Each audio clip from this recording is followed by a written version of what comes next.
Hello student, स्वागत है आप सभी का हमारे यूट्यूब चैनल पे। मैं आप सभी के बीच प्रियंका। आज का हमारा टॉपिक है प्रेजेंट कंटिन्यूअस टेंस। ये उन बच्चों के लिए वीडियो है जिन बच्चों को समझ में नहीं आता कि प्रेजेंट कंटिन्यूअस टेंस क्या होता है, कैसे बनता है, कैसे हिंदी से इंग्लिश में ट्रांसलेट करते हैं।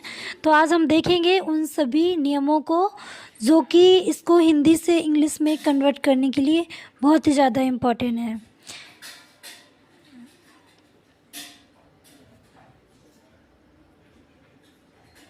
प्रेजेंट कॉन्टिन्यूअस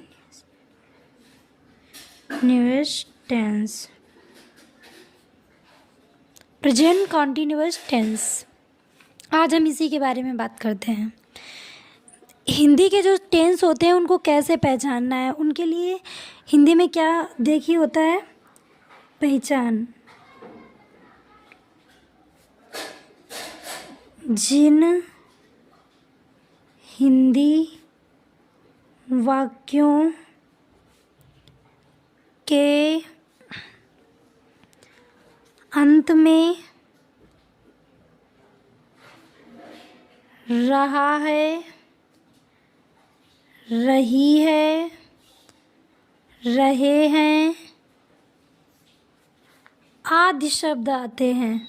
आदि शब्द आते हैं, आदि शब्द जो है ना आते हैं। देखिए, जैसे कि मैंने यहाँ पे अभी बोला है कि हम हिंदी के जो सेंटेंस होते हैं वो कैसे पहचानते हैं कि ये किस टेंस के हैं। तो हिंदी में क्या मिलना चाहिए कि वाक्य के अंत में रहा है, आया हो, रही है, रहे हैं, ये सारे शब्द आए होने चाहिए उसमें। मतलब कि ये होना चाहिए कि कार्य अभी वर्तमान में हो रहा है, तो वो होगा हमारा प्रेजेंट कंटिन्यूअस टेंस। बनाएंगे कैसे? इसमें क्या होता है, एक वचन करता है। एक वचन करता है क्या होता है, ही होता है। ही मतलब वह, सी होता है, इट होता है, या फिर किसी का नाम होता है। ये एक वचन करता है। इसमें क्या होता है, इसमें हेल्पिंग वर्ब इज आएगी। आई के साथ हेल्पिंग वर्ब एम आएगा, और you we they, you we they के साथ में हमारा आर आएगा। आर, ए आर ई, ये आएंगे। एक वचनकर्ता के साथ इज, आई के साथ एम, यू वी दे के साथ में आर आएगा। और इसमें क्या इम्पोर्टेंट होता है, जो हमारी मेन वर्ब लिखी जाती है, मेन वर्ब, मेन वर्ब के साथ हम लगाएंगे I N G. I N G, इसमें वर्ब की आई एन जी फॉर्म लिखी जाती है। इसमें मेन वर्ब के साथ में आई एन जी लगता है। नेक्स्ट, अब देखते हैं कि इसको हम बनाते कैसे हैं। एक एग्जाम्पल देख लेते हैं यहाँ पे। एग्जाम्पल, जैसे कि यहाँ पे कोई वाक्य आ जाए, सेंटेंस आ जाए, वह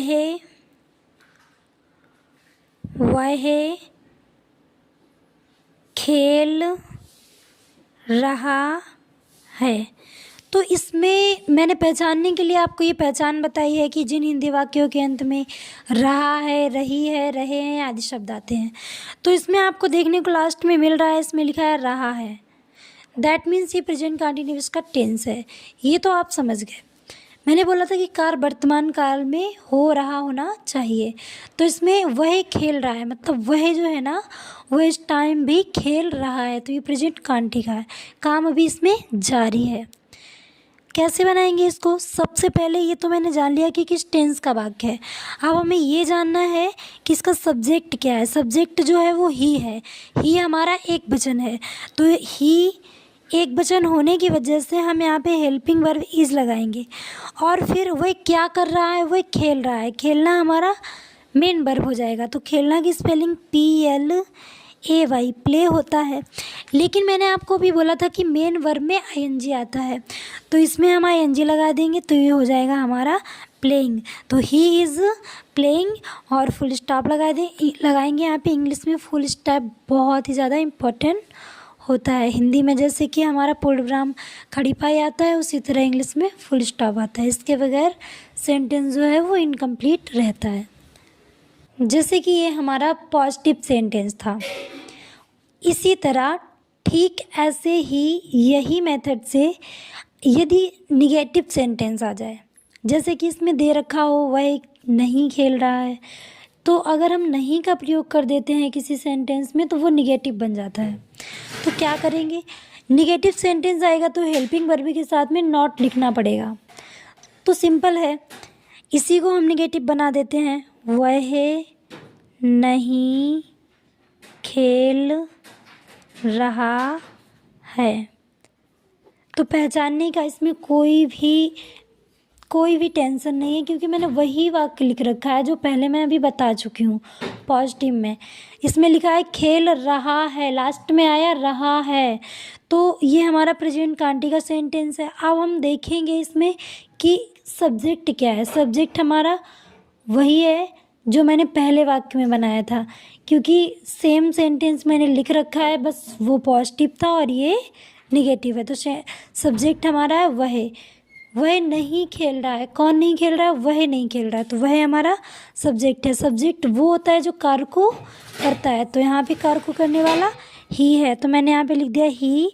हेल्पिंग वर्ब आएगा ही के अकॉर्डिंग इज, और यहाँ पे इसके साथ आ जाएगा नॉट, ही इज़ नॉट। अब आएगा मेन वर्ब, वह क्या नहीं कर रहा है, खेल नहीं रहा है, तो मतलब हम यहाँ पे लिखेंगे play, PLAY।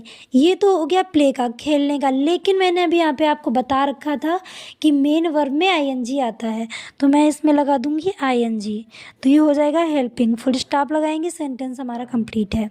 He is not playing, ये बिल्कुल सही है। नेक्स्ट मैं इसी को यदि इंट्रोगेटिव में चेंज करना चाहूँ, इंट्रोगेटिव मतलब इंट्रोगेटिव जो होते हैं वो हमारे दो तरह के होते हैं, और इंट्रोगेटिव का काम क्या होता है, इंट्रोगेटिव का काम होता है क्वेश्चन करना। जब हम क्वेश्चन करेंगे तो उसमें या तो स्टार्टिंग में क्या आएगा तो वो यस नो वाला हो जाएगा, और या फिर उसके बीच में कोई WH वर्ड आएगा, जैसे क्या, कौन, कैसे, कब, क्यों।